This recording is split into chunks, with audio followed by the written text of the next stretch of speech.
नमस्कार।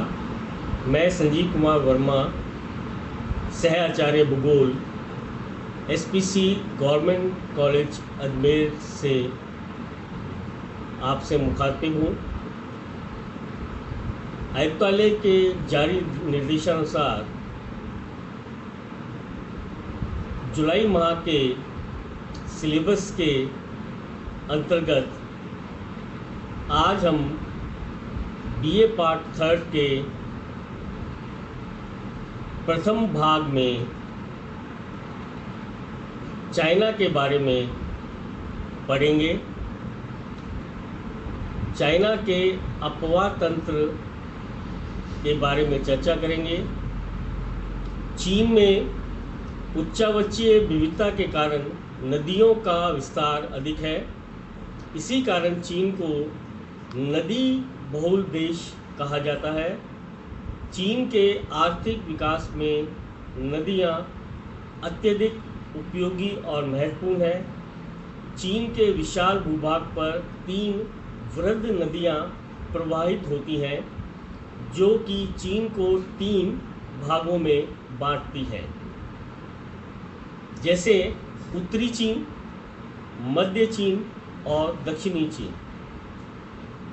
हांगो नदी उत्तरी चीन में प्रवाहित होती है, जो कि चीन की सबसे बड़ी नदी के तौर पर भी मानी जाती है। ये नदी चीन में कई तरह के कार्यक्रमों में, कई तरह के भागों में और कई तरह की स्थितियों में अलग अलग नामों से भी पुकारी जाती है। दूसरी नदी जो मध्य चीन में प्रवाहित होती है वह है यांगस्टी सिकियांग नदी या यांगस्टी नदी। दक्षिणी चीन में प्रवाहित होने वाली एक और महत्वपूर्ण नदी है जिसको हम कहते हैं सिकियांग नदी। ये नदियाँ पश्चिमी उत्तर उच्च पर्वतीय श्रेणियों से निकलकर पूर्व की ओर बहती हुई प्रशांत महासागर में गिरती हैं।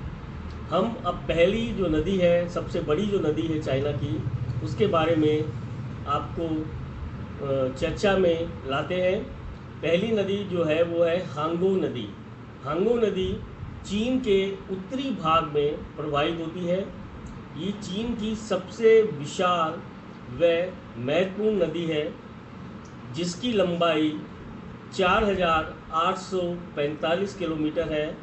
इस नदी के बेसिन का विस्तार लगभग 7.7 लाख वर्ग किलोमीटर के आसपास है। इसका उद्भव कुनलुन पर्वत की सिरिंगनॉर तथा औरिंगनॉर झीलों से हुआ है।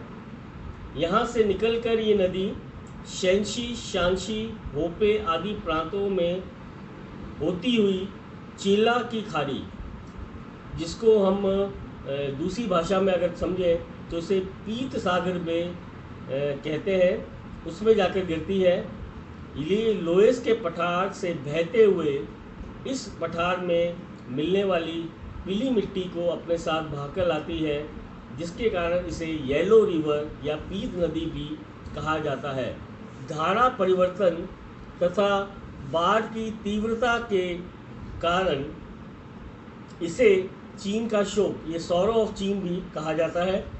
पर्वतीय भाग में ये नदी संकरी घाटी, प्रपात तथा मोड़ के कारण नौगम्य नहीं है। मतलब इसमें आप कोई भी किसी भी तरह का पोत या वाहन नहीं चला सकते। इसके मैदानी भाग में चीन की कुल कृषि योग्य भूमि का 40% भाग आता है और करीब ही चीन की 20% जनसंख्या को का भरण पोषण करती है। वीहो इसकी प्रमुख सहायक नदी है। इसी नदी की घाटी में चीन की आदि सभ्यता का उदय हुआ। आदि सभ्यता मतलब हान वंश से लेकर और अभी जो वंश है उस वंश तक इसने कई तरह की सभ्यताओं को पाला, उन्हें पोसा, उन्हें बड़ा किया और उन्हें मिटा दिया। क्योंकि इस नदी में, चीन की जो ये नदी है, इस नदी में हर साल प्रत्येक वर्ष बाढ़ का प्रकोप लगातार बना रहता है। दूसरी जो सबसे बड़ी नदी है चीन की, वो कहलाती है यांगस्टी सिकियांग नदी। ये नदी चीन के मध्य भाग में प्रवाहित होती है। इस नदी की लंबाई 5,557 किलोमीटर है। ये चीन की सबसे बड़ी नदी कहलाती है और इस नदी का जो क्षेत्रफल है वो चीन के लगभग टोटल क्षेत्रफल का 20% भाग कवर करता है, या यूँ कहिए कि करीब ये नदी का जो अववाह क्षेत्र है वो करीब 19.4 लाख वर्ग किलोमीटर का है। ये नदी तिब्बत में स्थित तंगला श्रेणी से निकलने के पश्चात जेचुआन, हुपे, हुनान आदि प्रांतों में प्रवाहित होती हुई चीन सागर में गिरती है। चीन का प्रसिद्ध रेड बेसिन प्रदेश इसी नदी की घाटी में स्थित है, जो कि चीन का सबसे इम्पोर्टेंट भाग है। रेड बेसिन में चीन की करीब 20% गेहूँ और करीब 30% चावल की खेती की जाती है। रेड बेसिन काफ़ी उपजाऊ क्षेत्र है, क्योंकि ये नदियों द्वारा लाई गई मिट्टी के निक्षेपण से निर्मित हुआ है और इसलिए इसे हम नदी घाटी भी कहते हैं। इसी नदी घाटी में ये स्थित है और इस नदी का बेसिन चीन का अन्न भंडार कहा जाता है।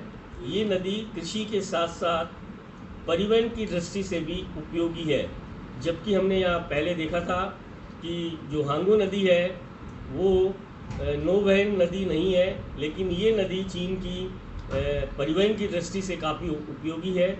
इसके मुहाने से लगभग 1600 किलोमीटर ऊपर हेंकाऊ तक जहाज चल सकते हैं। इसकी प्रमुख सहायक नदियाँ मिन, काइलिंग, यूनान और सियांग तथा कान नदी है। ये इसकी 5 प्रमुख जो नदियां हैं वो इसकी सहायक नदियां हैं और इन सहायक नदियों में परिवहन की पूरी सुविधा उपलब्ध होती है। आखिरी जो नदी है, बड़ी जो नदी है वो कहलाती है सिकियांग नदी। ये नदी चीन के दक्षिणी भाग में प्रवाहित होती है। इसकी लंबाई 2655 किलोमीटर है। ये नदी यूनान के पठार से निकलकर क्वांगसी, क्वांगटुंग प्रांतों में बहती हुई दक्षिणी चीन सागर में गिर जाती है। इस नदी का क्षेत्र धान की कृषि के लिए प्रसिद्ध है। ये नदी मुहाने से लेकर 800 किलोमीटर तक नौगम्य है। कहने का मतलब ये हुआ, इन 3 नदियों का जो प्रभाव क्षेत्र है या प्रवाह क्षेत्र है उनमें यांगस्टी सिकियांग का नंबर 1 पर आता है और हांगो नदी का जो अपवाह क्षेत्र है दूसरे नंबर पर आता है और सिकियांग नदी का जो अपवाह क्षेत्र है वो तीसरे नंबर पर आता है।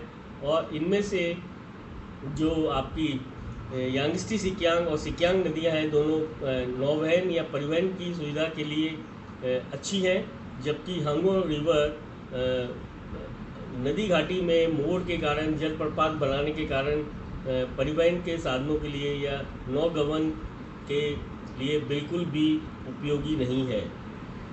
आमूर तथा सुंगेरी नदियाँ देश के उत्तरी पूर्वी भाग में प्रवाहित होने वाली महत्वपूर्ण नदियाँ हैं। ये दोनों नदियाँ नाव चलाने के योग्य हैं। इसके अतिरिक्त हेलिकुंग कियांग, यालुक कियांग, लियोहो, तारिम आदि अन्य प्रमुख नदियां हैं। चीन के पश्चिमी भाग में आंतरिक जल प्रवाह की प्रधानता है, जहां तारिम नदी सबसे बड़ी नदी है। तो आज हमने जो अफवाह तंत्र, चाइना के अफवाह तंत्र के बारे में पढ़ा, उसमें एक बात ये निकल कर सामने आती है कि चीन की जो लाइफलाइन है कृषि क्षेत्र में, वो ये 3 नदियाँ पूरी तरह से उसको पूरा करती हैं और इस नदियों के कारण ही चीन विश्व में कृषि उत्पादनों या उस कृषि उत्पाद के लिए विश्वविख्यात है।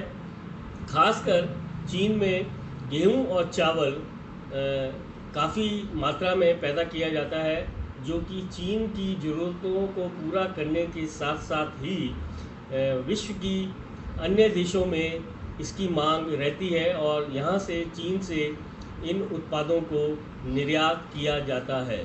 धन्यवाद।